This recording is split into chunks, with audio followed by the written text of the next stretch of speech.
everybody, how are you doing? For us as Anglicans, it's Trinity 16, Sunday the 27th of September. We're looking at true authority, and we're basing that on Matthew 21, 23 to 32. Before then, the news.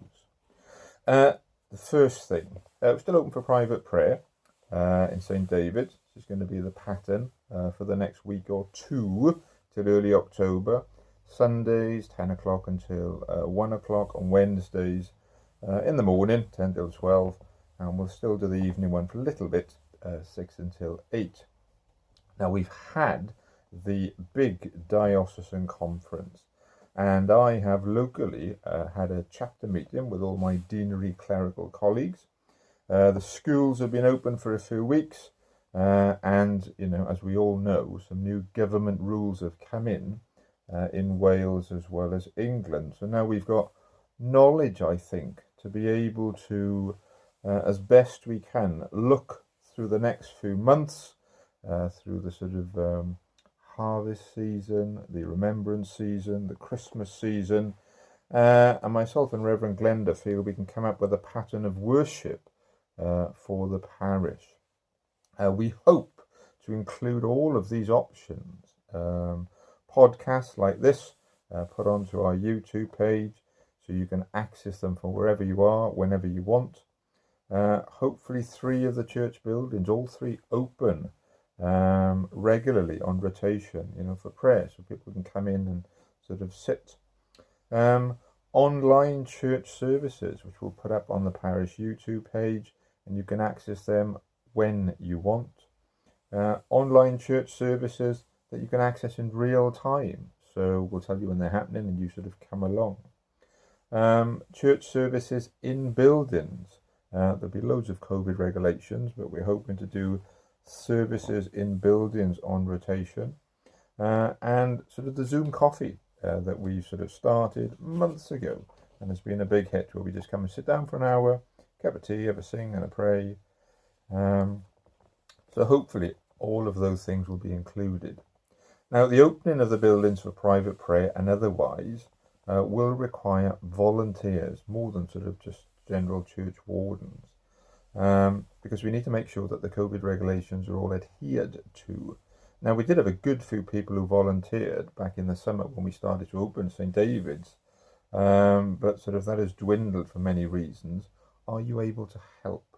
Can you put yourself down on a rota and say, yeah, look, once a fortnight, once every 3 weeks, I'm happy, now I know what the rota is, to be able to be sort of a volunteer, to sort of be a meter and greeter and just sort of help people out in this new way. If so, have a chat with me or Reverend Glenda, just let us know, yeah, I'd like to be a volunteer. I'm happy to do that. Secondly, this week on Tuesday, 3 o'clock, the Zoom coffee morning. Come along, sing and chat and pray with us. Everybody's welcome. Just let us know you want to come, and we'll sort of let you into that. Reverend Glenda is in charge of the access codes this week, so give her a contact. Thirdly, annual vestry meeting. We need to do the annual vestry meeting by the 31st of November. It was meant to be back in sort of April. No chance of that happening, was there? And so I need reports from you. All of you are in charge of something, so wardens, treasurers, just to say what 2019 looked like from you. You remember that, 2019? I can string them together, and we've got some kind of an annual vestry report. We are allowed, technically, to meet to do this. We can meet in a COVID-secure environment to be able to do the annual vestry meetings. So I'm thinking church hall, something like that. So look out for the annual vestry date, which I'll sort of finalise. I'm guessing I'll do them sometime in November, when we are got plenty of time then to get everything together and make that COVID secure environment. We don't need to anymore. We did need to build an electoral roll for this year, because it's a year that ends in 0 or 5. But there's been a change, so we don't have to do that anymore. But let's get our electoral roll details in. It really helps me if I want to contact you, if I've got your details, and Reverend Glenda as well. There are sort of forms to fill in to put you on the electoral roll. They're in the churches, also on the website in the download area. So go and grab one of those and fill it in. And remember, that this talk, the words of this talk, Judy is happy to deliver to anybody that needs it. Get yourself on the list. If you can't access this electronically, we want to deliver it to you. Don't be shy in asking. It's going to be weird for the next few months, but we are still the church and we are here, and we want to get to you, not in a bad way, want to be able to sort of support you any way that we can. So ask Judy and she'll get you onto that list and deliver out the weekly thought. Back to today. Lovely Cynthia is reading for us. I caught her when she came to church the other day, and we sat in the car park and she read out this beautiful little bit of Matthew's Gospel. Cynthia. Good morning. The reading this morning on Trinity 16, Sunday the 27th, 2020, is True Authority, Matthew 21, verses 23 to 32. Then he was back in the temple teaching. The high priests and leaders of the people came up and demanded, "Show us your credentials. Who authorized you to teach here?" Jesus responded, "First, let me ask you a question. You answer my question, and I'll answer yours. About the baptism of John, who authorized it? Heaven or humans?" They were on the spot and knew it. They pulled back into a huddle and whispered, "If we say heaven, he'll ask us why we didn't believe him. If we say humans, we're up against it with the people because they all hold John up as a prophet." They decided to concede that round to Jesus. "We don't know," they answered. Jesus said, "Then neither will I answer your question. Tell me what you think of this story. A man had 2 sons. He went up to the first and said, 'Son, go out for the day and work in the vineyard.' The son answered, 'I don't want to.' Later on, he thought better of it and went. The father gave the same command to the second son. He answered, 'Sure, glad to,' but he never went. Which of the 2 sons did what the father asked?" They said, "The first." Jesus said, "Yes, and I tell you that crooks and whores are going to precede you into God's kingdom. John came to you showing you the right road. You turned up your noses at him, but the crooks and whores believed him. Even when you saw their changed lives, you didn't care enough to change and believe him." This is the end of the reading. Thank you for that, Cynthia. Let us now explore the gospel reading that Cynthia just brought for us. I would say that if you read through the gospels, let the words fall off the page straight into your ears without prejudice, then you will see that if Jesus had one thing, it was authority. It was authority. He is in many places talking about the past with more than an historical knowledge, but a deep understanding of why things had to be. He also many times foretold what would happen to himself and to his disciples, and also the way the world would roll out until his return, until his second coming. He would speak to illness and disease of the body, mind and spirit, and it would leave the person and they would become well again. sometimes after decades of illness, and sometimes with people who'd been born like that. Jesus just healed them. He had the ability to tell the forces of nature what they should be doing. So on the one hand, he could calm the wind and the waves, and the other time he could take a single loaf and share it among thousands until their bellies were full. He was never caught off guard, always knew what to say, how to say it, and when to say it, as in the gospel snippet today when he's challenged. He would call out those who were trying to trick him, and he wasn't afraid of going against convention. You know, he supported children, he supported women, whether they wanted to pour perfume on his feet or they needed guidance by a well at noon about their current partner. Never excluded, never excluded.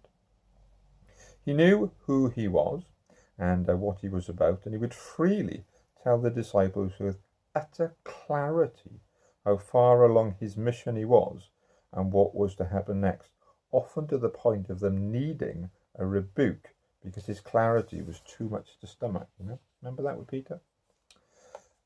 He died and was brought back to life, showing that this authority extended to power over the thing that scares most of the world rigid, death. And after his death, you know, that's a statement, isn't it? After his death, after he came back to life, he continues his mission, first through his disciples, who he chose at the beginning, and now through us, if we will let him. Again, I would repeat, if you read through the Gospels, let the words fall off the page into your ears without prejudice, then you will see that if Jesus had one thing, he had authority. He had authority. He is the Son of God, and his Father is the creator and sustainer of the universe, the Lord God Almighty. Now, if you agree with all that, we can sort of carry on together. If you need a bit more time to process that, make a cup of tea, listen to it again, because we need to agree this far before we can continue on, okay? So with all that said about authority, I am therefore wrestling with a recurring question in my head. If God is the creator of the universe and is utterly in charge of every millisecond of time and every atom of the universe, why has he not sent COVID-19 packing yet? Because I have asked him. My initial thinking was that COVID-19 was the latest in a line of shakings that God had brought upon the world. It started most recently in 2008 when the banks went bust, and we learned a lot about what was going on behind the scenes. And it's like each year something has come and, you know, thumped us, and we've realised, crumbs, what is really going on here? The initial shake that COVID-19 produced made us realise, I think, that the most important people in our society are the ones who stack our supermarket shelves or deliver to our homes, not those who walk around in suits looking important. We learned that the NHS is one of the jewels in the UK crown, and it is staffed by people who were daily, literally willing to give their lives in its service. We also realised that no amount of stuff or money can help you if this disease gets its claws into you.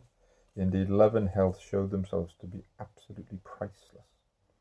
We learned that the ability to travel more than 5 miles or pop around to see the parents was maybe a freedom that we'd taken for granted up until then. And you remember when we were allowed to see them in the back garden, it was almost unhuman to be told we could be near, but we couldn't embrace. We were also reminded that though the internet had made the world into a global village, it is our locality and neighbours that are actually the most precious part of this global village. Community spirit and knowledge received the boost I think it had long been waiting for when people began to chat over the wall, look out for each other, clap for carers. Yeah?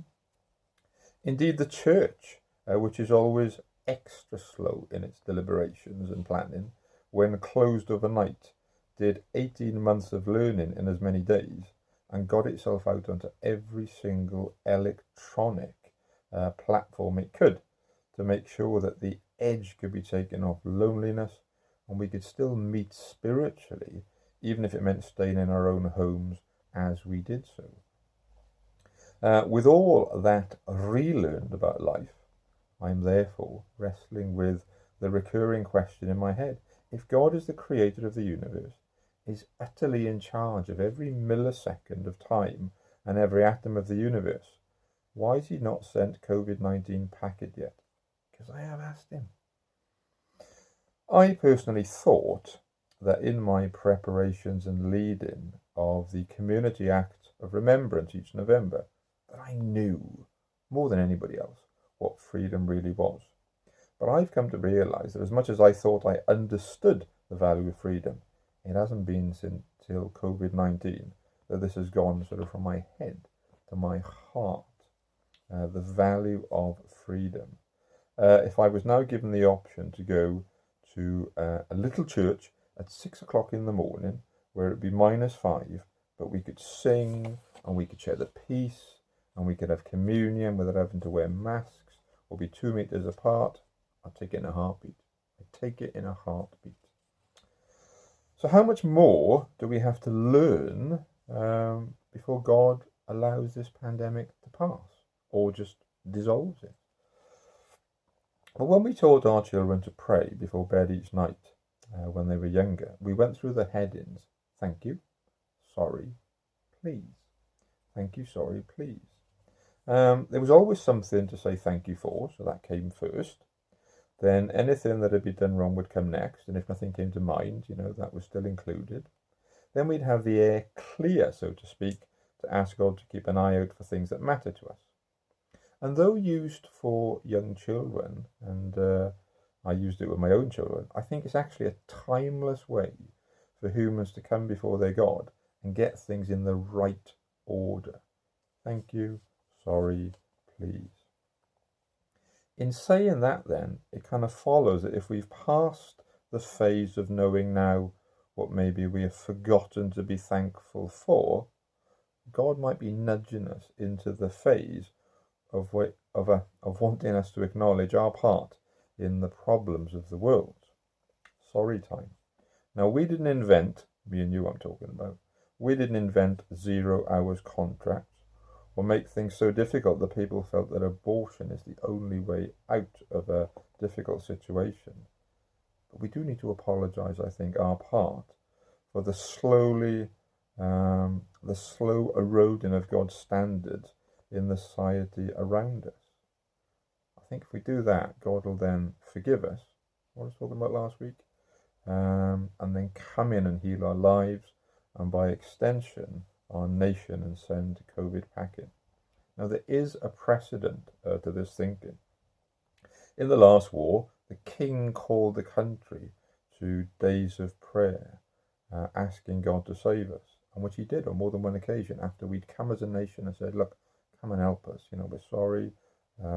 Dunkirk, the Battle of Britain, Normandy landings, all had incredibly odd characteristics about them in our favour after these days of prayer, to say the least. Go and have a look. Have a think through what I have said, and if you agree, then join with me and daily come before God in your prayers to ask forgiveness for the past and ask him to bring us through this mess so that Great Britain can be a greater Britain than we've ever had before. Thank you, sorry, please.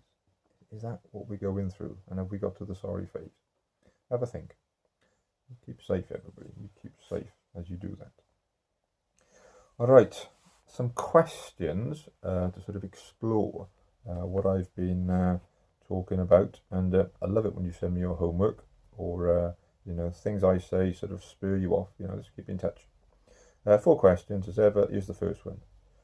Do you see the authority in Jesus? When you read the Gospels, like I've suggested, do you see the authority in Jesus as he works, as he lives? Number 2, do you agree that God is utterly in charge of all things? Some people think God is limited in his power, but do you agree that God is utterly in charge of all things? Number 3, Since lockdown, since March, what have you learnt about yourself since March? What have you learnt about yourself since March 2020? Number 4, what have you learnt about God since March? What have you learnt since this lockdown came in about God, your Heavenly Father? There we are, 4 questions. Today's song, which as ever I will bolt on to the end. God is all powerful, and we need to remember that. I think times like this maybe cause us to wonder. So let's sing an old modern song to bolster our spirits and remind us of some godly truths. The Lion and the Lamb. And I found Bethel Music singing this. They're singing it in Caesarea, actually, so where Jesus walked. Lion and the Lamb.